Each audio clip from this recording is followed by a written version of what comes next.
Mheshimiwa, tukae. Toa hoja.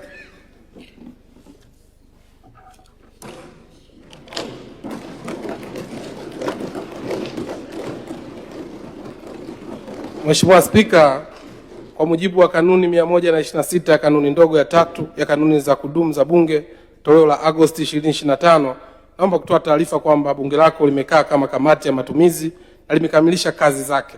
Naomba kwamba taarifa ya kamati ya matumizi ikubaliwe na Bunge.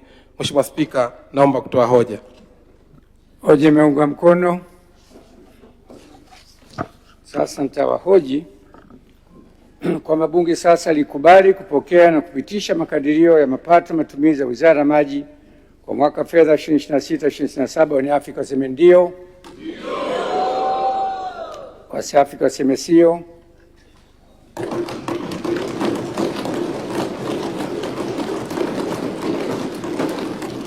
Wale Afrika wameshinda. Mheshimiwa Waziri wa Maji, kwanza tuchukue nafasi kukupongeza wewe na timu yako, kwa kweli mnafanya kazi vizuri sana. Mnazo changamoto, lakini kwenye changamoto ndio kwenye njia hapo hapo. Kwa hiyo hongereni sana wewe na timu yako nzima ya maji, endeleeni kuhudumia. Bwawa hili la Kidunda lilianza project yake 2002. Kipindi hicho mimi nilikuwa naibu meya wa manispaa Ilala, na baadaye wafadhili MCC wakautoa umradi, lakini ukakwama mpaka alivyoingia Mheshimiwa Rais Samia ndio ameurudisha tena umradi.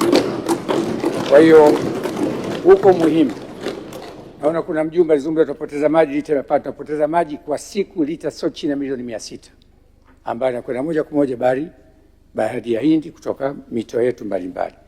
Kwa hiyo mradi ukikamilika utahakikisha maji maeneo mengi sana. Kwa hiyo mimi nipongeze sana, lakini wapongeze wabunge kwa kazi nzuri waliyofanya, na kwa kweli umeheshimisha wizara hii. Asante sana.